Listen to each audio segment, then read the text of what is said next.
Môre sê Radio Fynbos luisteraars, in hierdie koue oggend, glo ek, gaan ek vir jou 'n boodskap bring, wat warmte in jou hart sal bring, deur die Heilige Gees. So maklik skuil ons altyd onder die masker, as dinge fout gaan, dat ons maar net 'n mens is. Maar eintlik is ons nie human beings nie, maar spirit beings. Ons is 'n geesmens met 'n siel wat woon in 'n liggaam. Omdat ons soveel meer bewus is van die vleeslike, val ons elke keer terug op ek is maar net 'n mens van vlees en bloed. Waar die woord ons help om te sê, vlees en bloed kan nie. 1 Korintiërs 15 vers 50 sê, maar dit verklaar ek, broeders, dat vlees en bloed die koninkryk van God nie kan beerwe nie. Ook beerwe verganklikheid nie die onverganklikheid nie.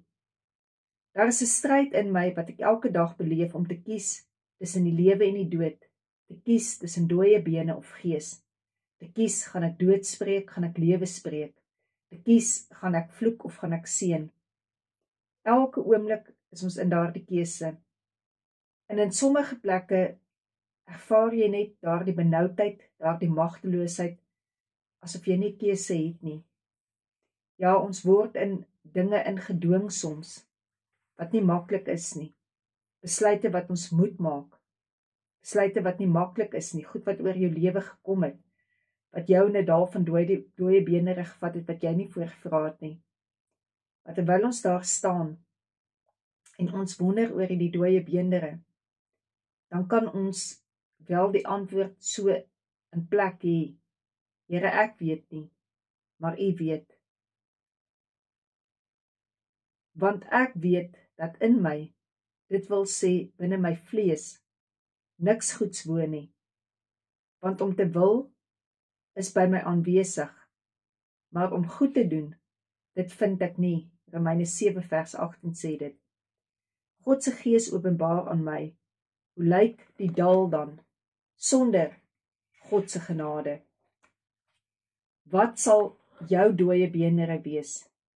Wat sal jou dal wees? En hoeveel vertrou jy op God se genade, terwyl jy na dit kyk? Ons kom op plekke, en baie keer wil ons dan begin kyk na ander mense se dale. Maar die vraag is vanoggend, wat is in jou dal? Waar wil God jou gebruik in die werk wat net hy kan doen? Werk julle eie heil uit met vrees en met bewing, Filippense 2:12. Die boodskapvertaling sê, onthou God hou julle dop. Doen daarom alles wat julle kan om te leef soos mense wat aan God behoort. God self is by julle lewe betrokke. Dis God wat in julle werk om te wil, sowel as om te werk na sy welbehae. Die Here is met ons besig, al voel ons dit nie dalk altyd nie. Hy is met ons besig wanneer ons daai keuse begin maak om hom gelukkig te maak. En as ons dit dan uiteindelik doen, en dan kom ons agter, dit is tog net God se goedheid, die Heilige Gees, wat ons kon oortuig het om goed te doen. Ons kan baie keer dinge doen uit die sterkte van ons mens uit, omdat ons 'n sterk wil het, omdat ons 'n sterk persoonlikheid het.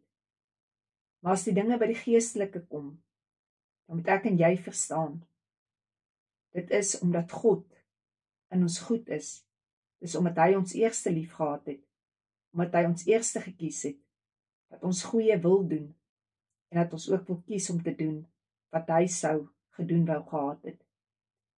En as jy vanoggend sit op 'n plek, in jou dal van doodsweenere, dan begin jy by jouself, voordat jy by ander begin, voordat jy vir ander wil raad gee, en vir ander wil inmeng in hulle lewe, begin by jouself, begin by die bloed van Jesus Christus, dat die bloed van Jesus jou skoon was, jou reinig, jou heilig, begin by die liggaam van Jesus Christus, sy genesing, sodat wanneer jy in daardie dal staan, van doodsbenere op daardie plek is van, ek weet nie Here, maar U weet, dat dit jou versekering sal wees, dat dit die warmte in jou binneste sal wees, om te weet, ja, bestaan uit gees, uit siel, uit liggaam uit, en al sê ek is nie 'n mens van vlees en bloed, dan moet ek onthou, wat ek eintlik werklik sê is,